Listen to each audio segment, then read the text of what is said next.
బంధుకి ఇట్లా మరి వచ్చేసింది సార్ అందరికి కాల్స్? 3 ఎకరాల వాళ్ళకి వచ్చింది, ఇంకా మిగతా వాళ్ళకి ఎవరికి రాలేదు. ఇప్పుడు ఎండలు బాగా అయినాయి, వర్షాభావ పరిస్థితులు ఉన్నాయి, నీళ్లు రావట్లేదు పంట పొలాలలోకి, చాలా కష్టం. ఇప్పుడు మా నియోజకవర్గంలో ఇప్పుడు కుందారము అటువైపు అంత కనుక చూస్తే జైపూర్ మండలంలో చాలా ప్రాంతాల్లో నేలలు బీటలు పట్టింది నీళ్ళు లెక్క. అంటే రిజర్వాయర్స్లో ఉన్న వాటర్ అంతా డివాటరింగ్ చేసేసినారు ఈ Medigadda repair point of view. ఒక మేడిగడ్డ మరి ప్రాబ్లం ఉంది కదా, మరి వీళ్ళ తప్పేం చాలా ఘోరంగా ఉంది. తర్వాత కరెంట్ పర్యవాసింది నిజమేనా మేడిగడ్డ? Yes, exactly. ఇప్పుడు వీళ్ళు పోయి మల్లారెడ్డి, కేటీఆర్ వీళ్ళందరూ అంటే ఫస్ట్ ఏమో ఈయన నల్గొండకు పోయినప్పుడు వీళ్ళు మీ కాంగ్రెస్ వాళ్ళు వేరు. ఇది ఒక ఐవాష్ అబ్బాయి ఏంటంటే ఏదో రకంగా కాళేశ్వరం పై నుంచి అటెన్షన్ వేరే వైపు డైవర్ట్ చేయడం చేస్తున్న పనులే కానీ కాళేశ్వరం ప్రాజెక్టు వల్ల ఎవరికి ఏమి అనగొరలేదు. అదొక దండగ ప్రాజెక్టు, దాని మీద లక్షల కోట్ల రూపాయలు సర్వనాశనం చేసినారు. ఇప్పుడు మళ్ళా దాన్ని పునరుద్ధరిస్తారు అనేటువంటి భావన కూడా మరి అది ఏ రకంగా, how such an opinion is formed, what is the basis for such idea to rejuvenate Kaleshwaram project? ఇప్పుడు వాళ్ళు ఏమంటారంటే ఒక ఇల్లు కట్టినప్పుడు పర్రె వస్తుంది, ఇల్లు కూడా కొడతామా, ఏదైనా బ్రిడ్జ్ కట్టినప్పుడు బిర్రికి పర్రె వస్తుంది, ఆ బ్రిడ్జ్ కూడా కొడతావా అని అంటారు కదా బీఆర్ఎస్ వాళ్ళు. వాళ్ళకి బుద్ధి లేని మాటలు ఏమైనా మాట్లాడతారు. ఒక ప్రాజెక్టును కట్టేటప్పుడు ఒక 150 సంవత్సరాలు 200 సంవత్సరాల కాలం మనగలిగేటువంటి టెక్నాలజీని, అట్లాంటి డిజైన్స్ని, అట్లాంటి ప్రోగ్రామ్ చేస్తారు. ఒక్క కాలు విరిగితే అయిపోయిందా అని అంటే అంగవైకల్యం అయితే వస్తుంది, దానివల్ల సమస్యలు అవుతుంది, ఒకదాని నుంచి ఒకదానికి స్ప్రెడ్ అవుతుంది. హైలైట్ ఏంటంటే నందినగర్లో కేసీఆర్ ఇళ్ళకి ఇప్పటిదాకా పర్రెలు రాలేదు. ఎర్రవల్లి ఫామ్ హౌస్లో కట్టుకున్న ఫామ్ హౌస్కు పర్రె రాలే, వాళ్ళ ఎవరికి ఏం కాదు. జన్వాడ ఫామ్ హౌస్కు పర్రె రాలే, కవిత కట్టుకున్న నందినగర్లో ఆమె ఇల్లుకు పర్రెలు రాలేవు, రావు. హరీష్ రావు కోకపెట్టలు కట్టుకున్న దానికి పర్రె రాలేవు, కానీ ప్రజల కోసం కట్టిన దానికి ఇంత పెద్ద పర్రెలు. అసలు ఆ ఫెయిల్యూర్ని యాక్సెప్ట్ చేసుకొని okay right there is a defect in what has happened, నేను దీన్ని ఈ రకంగా సరిదిద్దుకుంటే బాగుండేదని మొదటి నుంచి కూడా కేసీఆర్ ఒంటెత్తు పోకట్లేదు తప్ప ఎప్పుడు విషయాలని అర్థం చేసుకునే ప్రయత్నం చేయాలి. The problem with KCR is that, ఎందుకంటే ఆయనకి శ్రోతలే కావాలా.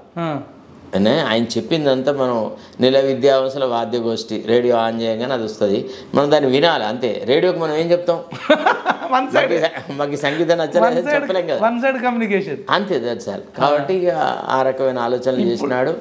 దాని పరిణామాలు ఇవాళ తెలంగాణ ప్రజలు అనుభవిస్తూ ఉన్నారు. కానీ ఇప్పుడు ఆయన ఏమంటుండంటే మా తప్పేం లేదు, నా పట్ల చాలా ప్రేమ ఉంది తెలంగాణ ప్రజలకు, కేవలం ఎమ్మెల్యేల వల్లనే ఓడిపోయినాం, నాకు 15 రోజుల ముందే తెలుసు అంటుండు. ఎట్లా చూస్తారు మరి సార్? ఎప్పుడు కూడా ఓడిపోయిన వాడు సాకులు వెతుకుతాడు సార్, విన్నారా? కేసీఆర్ కూడా తన అంతరాత్మకు తెలుసు నేను ఎందుకు ఓడిపోయినా, నా పార్టీ వాళ్ళు ఎంత దౌర్జన్యం చేసినారు, ప్రజల్ని ఎంత వంచినారు, సోషల్ మీడియాని ఏ రకంగా హెరాస్ చేస్తున్నారు అనే విషయాలు నాకు తెలుసు. కానీ తప్పును ఒప్పుకునేంత ఔదార్యం కేసీఆర్లో లేదు. గెలుస్తేనేమో నా బొమ్మ అంటుండు అంతే, ఓడిపోతేనేమో ఎమ్మెల్యేలు అంటుండు అంతే సార్. మీరు ఎవడ మీకేమున్నది, ఎడమకాలు చెప్పు పెట్టినా గెలుస్తాను అది. నేను ఎవరిని నిలబడితే వాళ్ళకి అంటే ఆయన అంత కొంతకాలం నడిచింది, రఫ్లీ about 78 years, whatever he said become the law. అట్లా కాదు కదా, తర్వాత ప్రజలు గ్రహించారు, ప్రజల్లో మార్పు వచ్చేసింది. కాదు సార్, మరి కామారెడ్డిలో బీఆర్ఎస్ తరఫున నిలబడ్డ ఎమ్మెల్యే వాడు రమణారెడ్డి, బీఆర్ఎస్ నుంచి కేసీఆర్ గెలిచిండా? మరి ఎట్లా గెలుస్తాడు? మరి ఆయన మీద కూడా వ్యతిరేకత ఉన్నట్టే కదా. బికాస్ ప్రజలు రాష్ట్ర వ్యాపితంగా కేసీఆర్ పాలనతో విసిగి వేసారి దౌర్జన్యానికి గురై ఒక కక్షతో కట్టి ఓడించినారు. ఇప్పుడు ప్రజలలో ఇంకా కేసీఆర్కి మంచి భావన ఉంది, మంచి అభిప్రాయం ఉంది అన్నమాట అబద్ధం. అయితే ఒకటి ఉంది, ప్రజలలో ఎట్లుందంటే కేసీఆర్ చెడిపోవడానికి ప్రధానమైన కారణం కేటీఆర్, కవిత, హరీష్ రావు ఇట్లాంటి వాళ్ళే, వాళ్ళ కులపోళ్లే అనేటువంటి భావన మాత్రం ప్రజలలో ఉంది. అయితే దానికి తోడు ఈయన కూడా మాతో గతంలో పొరపాట్లు జరిగినాయి, ఈ రకమైన మిస్టేక్స్ జరిగినాయి, మేము క్షమించండి, మేము ఈసారి మళ్ళీ మేము ముందుకు వస్తున్నాము, మంచి ఆలోచనలతో వస్తున్నాం, గతంలో చేసినట్టుగా చెయ్యము అనేదాన్ని ప్రామిస్ చేసి ప్రజల దగ్గరికి పోతే కొంత రెస్పాండ్ ఉండేదేమో.